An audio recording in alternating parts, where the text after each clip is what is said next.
For centuries, Carthage stood as a jewel of the Mediterranean, a maritime empire born from Phoenician ingenuity. Its wealth and power were legendary, its ships dominating the seas. But even the mightiest empires can fall.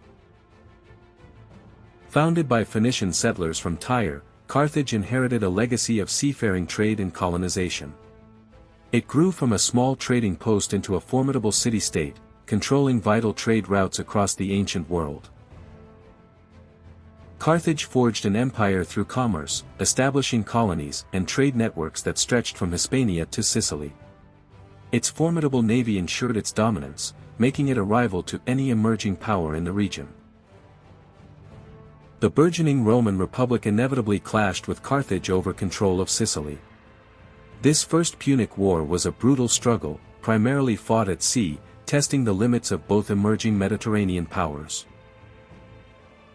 Despite initial successes, Carthage eventually succumbed to Rome's relentless innovation and sheer will. The war ended with Carthage's defeat, losing Sicily and paying heavy indemnities, a bitter blow to its prestige. From the ashes of defeat rose Hamilcar Barca, a brilliant Carthaginian general.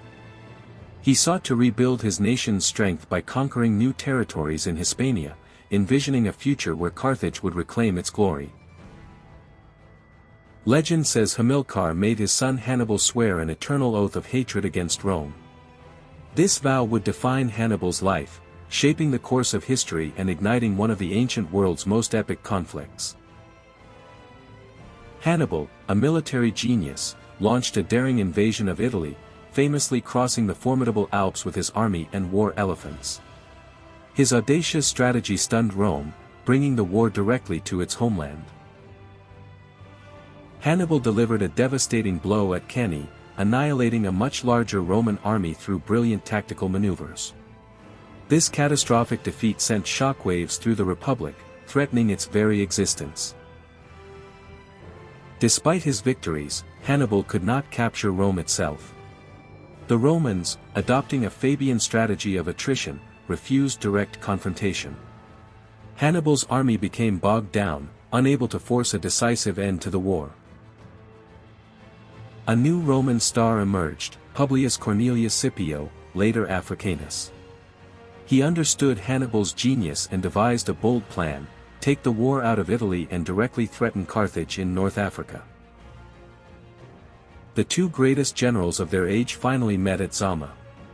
Scipio's innovative tactics, particularly against Hannibal's elephants, secured a decisive Roman victory. Hannibal's undefeated streak was finally broken. Zama marked the end of Carthage's imperial ambitions.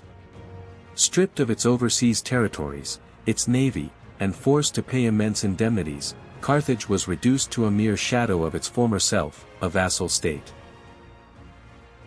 Rome further weakened Carthage by encouraging its Numidian neighbor to repeatedly encroach on Carthaginian lands. Carthage was forbidden to raise an army without Roman permission, leaving it vulnerable and frustrated.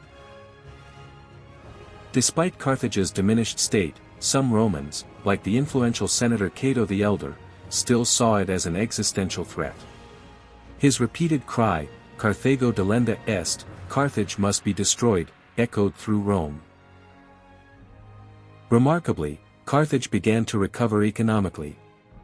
Its fertile lands and strategic trading position allowed it to rebuild its wealth, exporting agricultural goods and becoming prosperous once more, much to Rome's alarm. Rome, fearing a resurgent Carthage, found a pretext for war when Carthage defended itself against Numidian raids. The Third Punic War began, a conflict driven by Roman paranoia and a desire to eliminate its old rival forever. Knowing their survival was at stake, the Carthaginians prepared for a desperate defense. They melted down statues for weapons, sacrificed their possessions, and fortified their city with incredible ingenuity and courage. For 3 grueling years, Rome laid siege to Carthage. The city's formidable triple walls and the citizens' fierce resistance defied the Roman legions, turning the siege into a prolonged and brutal struggle. As the Romans finally breached the outer defenses, the fighting moved into the city streets. Every house became a fortress, every alley a battlefield. The Carthaginians fought with desperate courage, defending their homes to the last. The task of taking Carthage fell to Scipio Aemilianus, adopted grandson of Scipio Africanus. He led the final, brutal assault, facing unimaginable resistance through the burning, collapsing city. For 6 agonizing days and nights, Roman soldiers fought their way through the burning city.